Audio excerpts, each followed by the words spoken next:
Hello student, are के classes में आपका स्वागत है। आज हम देखेंगे राजा, किसान और नगर के इम्पॉर्टेंट नोट्स देखेंगे। ये आपका क्लास 12 का हिस्ट्री का सेकंड चैप्टर है और इससे पहले हमने क्या करा, चैप्टर को पूरा डिस्कस कर लिया है। इसके अंदर सिर्फ हम इम्पोर्टेंट पॉइंट देखेंगे, ठीक है। तो चलो वीडियो को स्टार्ट करते हैं। देखो, सबसे पहले हम देखते हैं कि भारतीय अभिलेख विज्ञान में उल्लेख प्रकृति 1830 के दशक में ईस्ट इंडिया कंपनी के अधिकारी जिसका नाम था जेम्स प्रिसेप द्वारा ब्रह्मलिपि और खरोष्टी लिपि का अध्ययन निकाला गया। दूसरा, अशोक व बौद्ध ग्रंथों के अनुसार अशोक सबसे प्रसिद्ध शासकों में से एक था। तीसरा, चंद्रगुप्त मौर्य का क्या था, संपादक था। मतलब उन्होंने क्या करा था, यहाँ पर क्या करा था, मौर्य साम्राज्य की स्थापना करी थी। मौर्य साम्राज्य का पहला ये शासक था, कौन था, चंद्रगुप्त मौर्य। ठीक है, ध्यान रख लो। 6वीं शताब्दी ईसा पूर्व एक महत्वपूर्ण परिवर्तन काल, राज्यों नगरों का विकास, लोहे का बढ़ता प्रयोग, सिक्कों का विकास आदि हुआ। इस काल के अंदर जैन और बौद्ध समेत विभिन्न दार्शनिक विचारधाराओं का काल आया। महाजन नाम से 16 राज्यों का उल्लेख हुआ। विरज हो गए, मगध हो गया, कौशल हो गया, कुरु हो गई, पंचाल हो गए, गंधार हो गया, अवंती जैसे प्रमुख महाजनपद थे। शासन व्यवस्था महाजनों पर राजाओं, गणसंघों अथवा कई लोग समूह का क्या था, शासक था। सबसे शक्तिशाली महाजन पद मगध, उपजाऊ भूमि, लोहे की खदानें थी, नदियां थी, यातायात के साधन थे, एक स्थान से दूसरे स्थान पर जाना बहुत ही क्या था, आसान था। चंद्रगुप्त मौर्य यानी मौर्य साम्राज्य की जानकारी के प्रमुख सूत्र मेगास्थनीज के विवरण, कौटिल्य द्वारा रचित अर्थशास्त्र, जैन बौद्ध ग्रंथों, अभिलेखों और सिक्कों में देखने को मिलती है। आपसे क्वेश्चन पूछेगा कि मेगास्थनीज ने कौन सी पुस्तक लिखी, इंडिका लिखी, ठीक है। और कौटिल्य मतलब चाणक्य ने कौन सी पुस्तक लिखी थी, अर्थशास्त्र। ये क्वेश्चन बहुत बार आया है, ठीक है। इस क्वेश्चन को अच्छी तरह कर लो, आपसे एमसीक्यू के अंदर पूछेगा, कंपटीशन एग्जाम के अंदर जरूर पूछता है।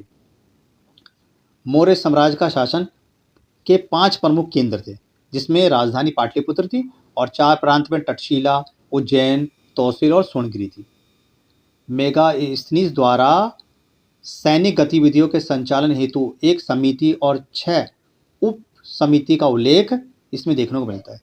और यहाँ तक कि ये भी देखने को मिलता है कि उनके पास नौसेना थी। यानी सोच लो, यानी कि नौसेना मतलब क्या है, पानी वाली आर्मी उस समय। यानी कि अशोक के शासनकाल में और चंद्रगुप्त मौर्य के शासनकाल में, मतलब सोचो कि उनके पास खुद की क्या थी, खुद की उनकी अपनी नेवी थी, यातायात के साधन थे, खान पान था, पैदल सैनिक थे, घोड़े थे, हाथी थे इनके पास विशाल मात्रा के अंदर। दक्षिण के राजा और सरदार, चोल, चैल, पांडव, इसके इतिहास के बारे में जानकारी के प्रमुख स्रोत देखने को मिलते हैं। और संगम ग्रंथ भी इसी शासनकाल के से जुड़ा हुआ मिलता है।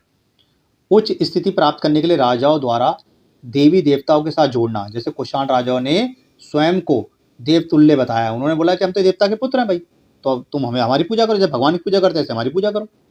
4वीं शताब्दी में गुप्त साम्राज्य का उदय हुआ। सीमांतवाद का उदय इसी शासनकाल में माना जाता है। गुप्त कालीन इतिहास की जानकारी के साधन, अभिलेख, सिक्के, संहिता, प्रासंगिकता, उदाहरण, ठीक है, ये सब देखने को मिलते हैं। 6वीं शताब्दी ईसा पूर्व से उपजाऊ बढ़ाने के लिए लोहे के हल के फल का प्रयोग किए जाने लगे। यानी इससे पहले लकड़ी के हल के फल प्रयोग होता था, बाद में क्या लोहे का प्रयोग होने लगा। भाई लोहे का जो हल्का फाल होता है वो जमीन में आसानी से गड़ जाता है, तो उससे क्या पैदावार ज़्यादा होती है। द्वितीय शताब्दी के कई नगरों से छोटे दंतनात्मक अभिलेखों से विभिन्न व्यापारियों की जानकारी, जैसे धोबी, बुनकर, लिपि, बढ़ई, कुम्हार, स्वर्णकार, लोहाकार, धार्मिक गुरु, व्यापारी आदि की जानकारी प्राप्त होती है। उत्पादकों और व्यापारियों के संघ यानी श्रेणी का उल्लेख मिलता है। श्रेणियां संभवतः पहले कच्चे माल को खरीदती थी, फिर इनमें सामान तैयार कर बाजार में बेचा करती थी। 6वीं शताब्दी ईसा पूर्व से उपनगरों में नदी मार्गों और भू मार्गों का जाल कई दिशा में फैला हुआ था। यानी देखने पता लगता है कि उन्होंने सड़कें बना रखी थी, नदियों से व्यापार होता था, ठीक है। ये व्यापार क्या करते थे, अरब सागर से उत्तरी अफ्रीका, पश्चिमी एशिया और बंगाल की खाड़ी से चीन और दक्षिण पूर्व एशिया तक व्यापार होता था। तो इससे पता लगता है कि उस समय भारत क्या था, एक सोने की चिड़िया थी और भारत का व्यापार दुनिया के कई देशों में फैला हुआ था। गुप्त काल के अंतिम समय सिक्कों में कमी आर्थिक गिरावट की ओर इशारा करती है। अभिलेख साक्ष्य इतिहास के प्रमुख सूत्र हैं। अभिलेख साक्ष्यों द्वारा अभिलेखों के बारे में जानकारी प्राप्त होती है। राजा का नाम, उनकी तिथि, उनका चित्र, उनके संदेश प्राप्त होते हैं। मूर्तियों से भी कई सारी जानकारी मिलती है। मौर्य साम्राज्य की पहचान मूर्तियों से मिलती है। कुषाण शासकों ने स्वयं को देवतुल्य बताया, अपने नाम के आगे देवपुत्र की उपाधि लगाई, ठीक है। और वे चीन के शासकों से क्या थे, प्रेरित थे, जो स्वयं को स्वर्गपुत्र भी कहते थे। साधारण जनता द्वारा राजा के बारे में ये विवरण कहा गया है जातक कथाओं में, पंचतंत्रों में, और यहाँ पर पाली भाषा का भी उल्लेख देखने को मिलता है। तमिल संगम साहित्य में ग्रामीण समाज की स्थिति देखने को मिलती है कि लोग कैसे हुआ करते थे, किस प्रकार से वह एग्रीकल्चर सेक्टर में लगे हुए थे। 6ठी शताब्दी में व्यापार का माध्यम क्या थे, सिक्के हुआ करते थे। तो सोने के सिक्के काफ़ी क्या थे, फेमस थे। और भारत के अंदर सबसे पहले सोने और चांदी के सिक्के कुषाण राजाओं द्वारा ही चलाए गए थे। ईस्वी के अंतिम शताब्दी के अभिलेखों में भूमिदान का उल्लेख देखने को मिलता है। भूमिदान साधारण तौर पर धार्मिक संस्थाओं और ब्राह्मणों को दी जाती थी। महिलाओं को संपत्ति पर स्वतंत्र अधिकार नहीं था, किंतु प्रभावती गुप्त क्या थी, भूमि की स्वामी थी, उसे दान देने का भी अधिकार था, क्योंकि वो तो रानी थी ना भाई। और प्रभावती की शादी कहाँ हुई थी, वकाटक परिवार में हुई थी, याद करो। और प्रभावती किसकी पुत्री थी, वह चंद्रगुप्त द्वितीय की पुत्री थी। तो ये क्वेश्चन आपका इंपॉर्टेंट है। भूमिदान का उल्लेख इस शताब्दी में देखने को मिलता है। और कई अभिलेख ऐसे भी हैं जिनको जो अब नष्ट हो गए हैं, जिनको पढ़ना काफ़ी मुश्किल था, ठीक है। अब देखो महत्वपूर्ण बिंदु देखते हैं।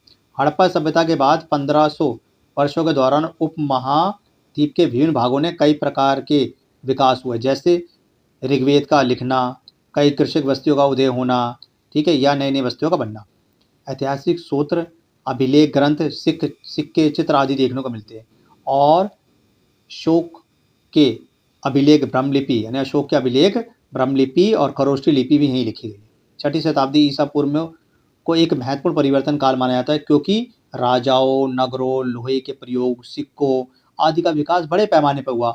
जैन धर्म, बौद्ध धर्म का विकास हुआ अधिक मात्रा के अंदर, ठीक है। बौद्ध धर्म के जो संपादक कौन थे, बनाने वाले कौन थे, महात्मा बुद्ध हो गए। जैन धर्म के पहले थे ऋषभदेव, 23वें पार्श्वनाथ और 24वें महावीर स्वामी। इनको हम पढ़ेंगे, बौद्ध धर्म और जैन धर्म वाला जो चैप्टर आएगा उसमें डीपली पढ़ेंगे इनको, ठीक है। अभी फिलहाल आप बच्चों इतना ध्यान रखो। बौद्ध जैन धर्मों के ग्रंथों में 16 महाजनोपद का उल्लेख देखने को मिलता है, ठीक है, जिनमें प्रमुख थे वैज्य, मगध, कौशल, कुरु, परचाल, गंधार और अवंती जैसे देखने को मिलते हैं, ठीक है। तो इस चैप्टर के अंदर हमने क्या करा, कुछ इंपॉर्टेंट क्वेश्चन करे हैं।